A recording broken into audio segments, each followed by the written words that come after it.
అమెరికాలోని మాసచ్యూసెట్స్లో భారత సంతతికి చెందిన కుటుంబంలో దిగ్భ్రాంతికర ఘటన వెలుగు చూసింది.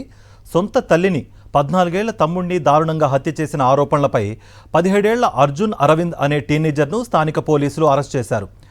మార్దా లేన్లోని తమ ఇంట్లో తల్లి సుధా వెంకటేషన్, తమ్ముడు సిద్ధార్థ అరవింద్లపై విచక్షణారహితంగా దాడి చేసి హత్య చేసిన అనంతరం తల్లి కారులోనే పారిపోయిన అర్జున్ను పోలీసులు స్వాధీనం చేసుకున్నారు.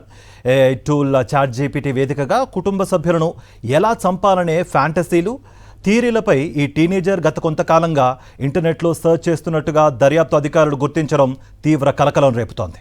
మిడిల్సెక్స్ డిస్ట్రిక్ట్ అటార్నీ మేరియన్ రాన్, యాక్టన్ పోలీస్ చీఫ్ డౌగ్లాస్ స్టూర్నియోలో తెలిపిన వివరాల ప్రకారం బోస్టన్ నగరానికి దాదాపు 48 కిలోమీటర్ల దూరంలో ఉన్న ఆక్టన్ ప్రాంతంలోని మార్దా లేన్ ఇంట్లో ఆగస్టు 11 మంగళవారం రోజున ఈ దారుణం జరిగింది.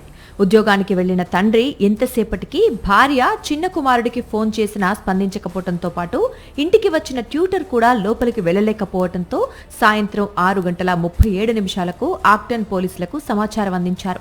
సమాచారం అందుకుని రెస్క్యూ టీంలతో ఘటనా స్థలానికి చేరుకున్న పోలీసులు ఇల్లు తెరిచి చూడగా మొదటి అంతస్తులో 14 ఏళ్ల సిద్ధార్థ్ ఫినిష్డ్ బేస్మెంట్ లో తల్లి సుధా వెంకటేషన్ మృతదేహాలు రక్తపు మడుగులో పడి ఉన్నాయి.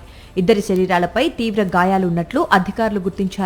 అయితే హత్యకు ఏ రకమైన ఆయుధాన్ని వాడారనేది దర్యాప్తులో తేలాల్సి ఉందని, మరణానికి గల ఖచ్చితమైన కారణాలను చీఫ్ మెడికల్ ఎగ్జామినర్ నివేదిక తర్వాత వెల్లడిస్తామని అధికారులు తెలిపారు.